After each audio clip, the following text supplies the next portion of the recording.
I'm going to go through it point by point and point out where it falls short of being an impartial analysis. The first paragraph under background says, now in the minority worldwide, circumcised men remain the vast majority in the United States. First of all, there has never been a majority of circumcised men in the world, and the rate of circumcision worldwide is falling. 80% of men in the world enjoy their full bodies, and they have none of the problems that you've been told come with having their highly evolved full genital structures. The rate of babies being circumcised in this country is falling precipitously, and it's only 32% now. Down here, now, there's all this stuff about FGM. I don't understand how, with all the materials that we gave to your analyst, how she could possibly have written this stuff. Even the American Academy of Pediatrics Circumcision Task Force admits that the minor forms of FGM, which are more common than the extreme form that's very rare, the minor forms are much less harmful than what we do to our boys. Excuse me. There were pieces in this analysis from the amicus curiae briefs that were filed from the other side, and none from our side, which I provided to the analyst. From the Doctors Opposing Circumcision group, we had significant, thorough briefing of this issue, and not a single word of it ended up in this supposedly impartial analysis. Excuse me. Now, in the existing law part of this analysis... I'm going to need you to wrap up. Oh, okay.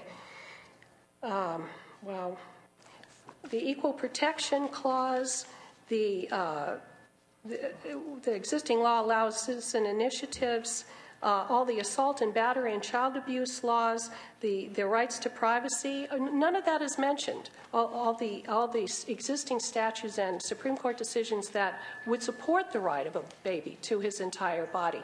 And just remember that the screams of a baby boy sound just like the screams of a baby girl, regardless of the intent of the parents. Thank you. Yes, sir.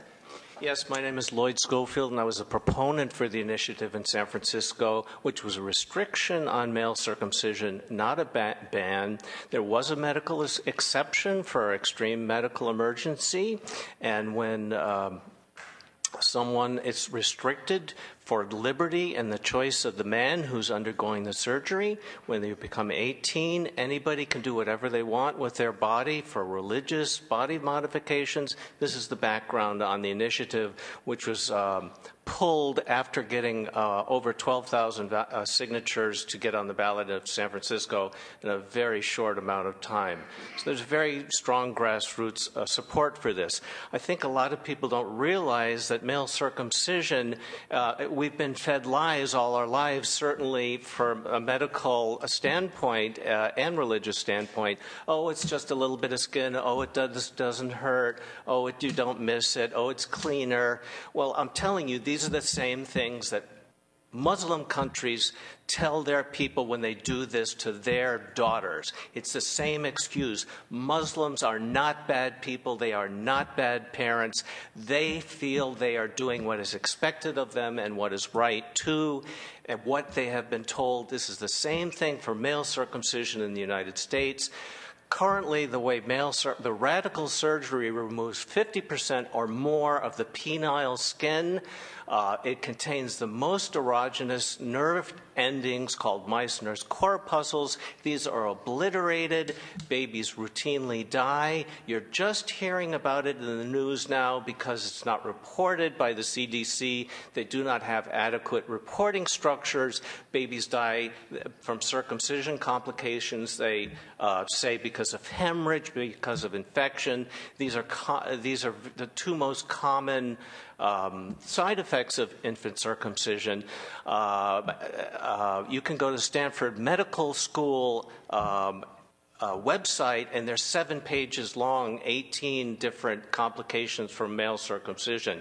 Even if there were no complications, this is damaging to a man's sexuality, it is damaging to their body, it is damaging psychologically, and if people take the time instead of rushing this through, I see this is marked with urgency, and I assume that's marked so people cannot look into the subject anymore. There is no medical association on a national or worldwide level that recommends routine infant circumcision for males.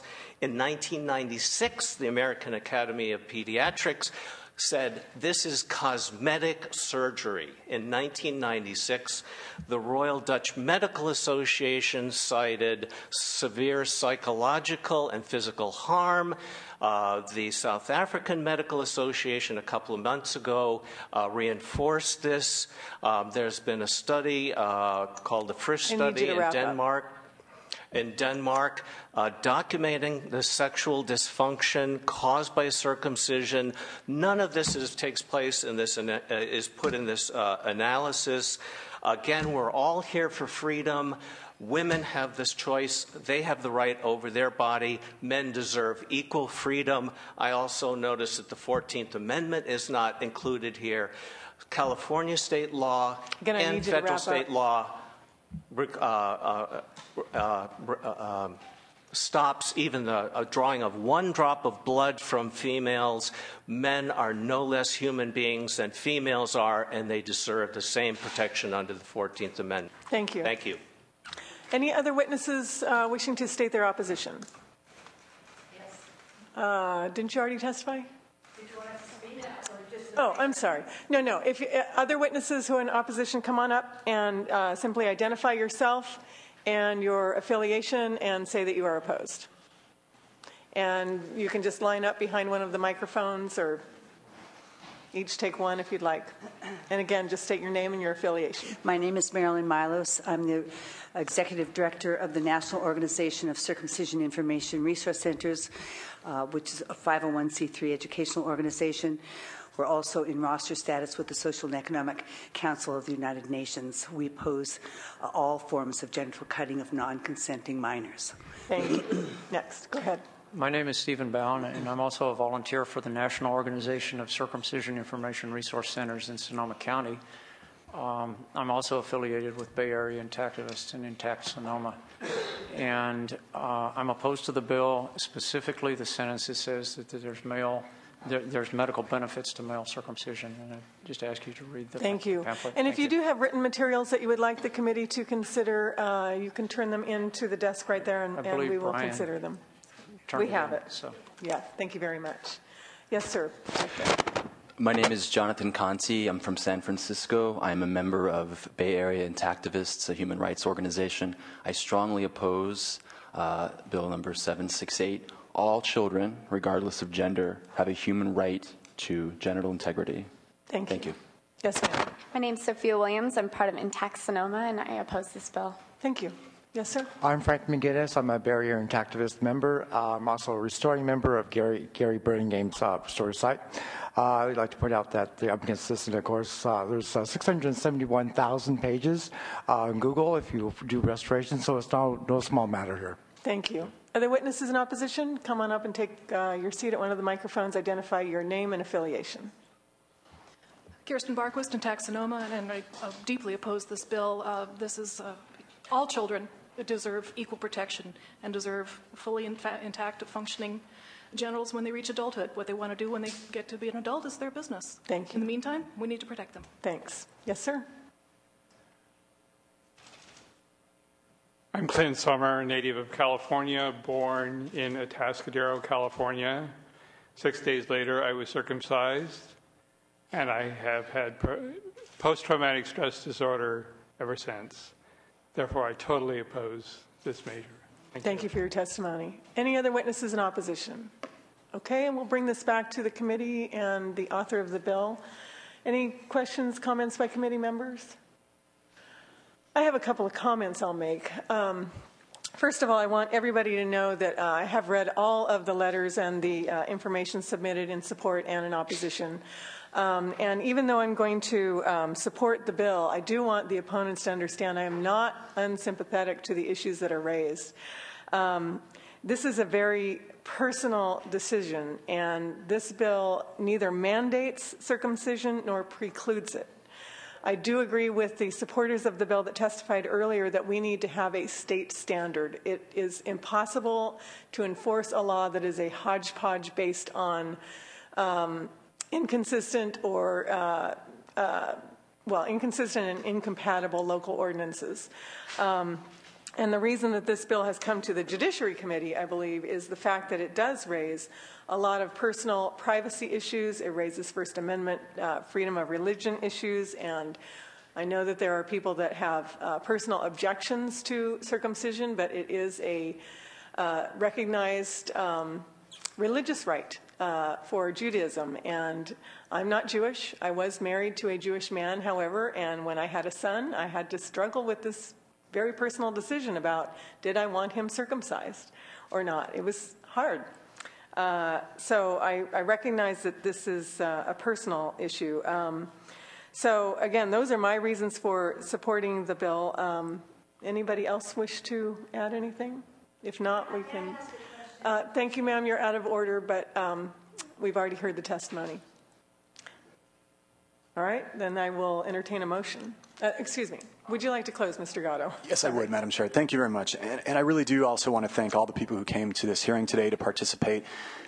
It's very nice to see people participating in their government. We can respectfully disagree, but it's nice to see people who make the trip to come and participate in the process. That is what we're all about. The democratic process. Ma'am, you're out of order. If you can't remain quiet, then we will have to ask you to leave the room. Go ahead, Mr. Gatto. Thank you. As the analysis so adequately points out, this is very different than female genital mutilation. There are three main differences that I'll just touch on briefly. First of all, female genital mutilation has historically and continues to be used to oppress females. Male circumcision, on the other hand, has bona fide medical purposes. Third, female circumcision is typically designed to eliminate all feeling for females. That's not the purposes behind people who get their male children circumcised. If one takes any practice in the abstract, I could sit here and describe to you taking a young person to the mall, taking a steel stake and shooting it through a body part. Well, I just described piercing ears. Right?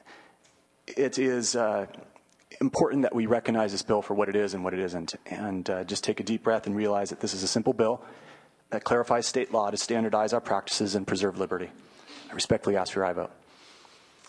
Thank you. And I do appreciate the debate. I think it's been very interesting and enlightening. And I think, there's a lot of different opinions on this subject. And they're all, they all make good points.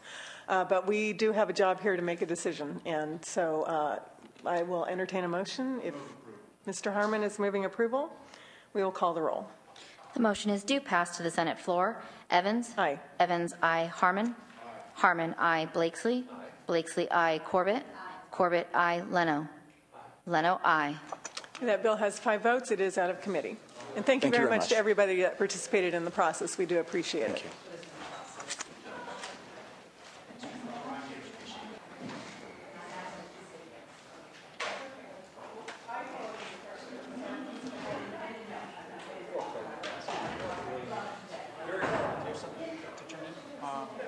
I'd like to speak to my senator and a constituent.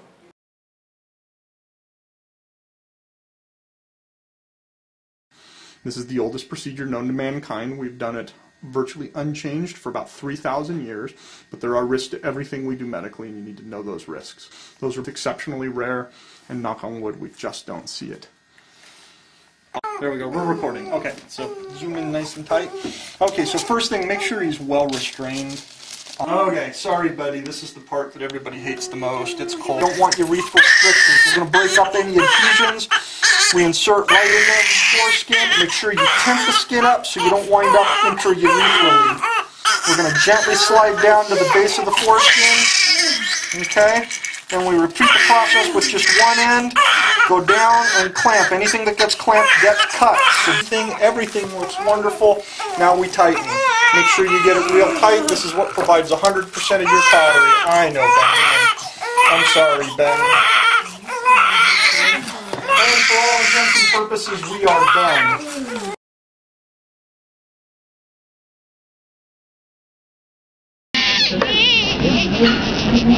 ברוך אתה אדוני רחמן שתנו ותותת לנו למילה. אמן. ברכה. למלך העולם שקדישם כתב את הלוח חזור ותוכל אברהם אמן. אתה אדוני למלך העולם שחיינו מקימן וגם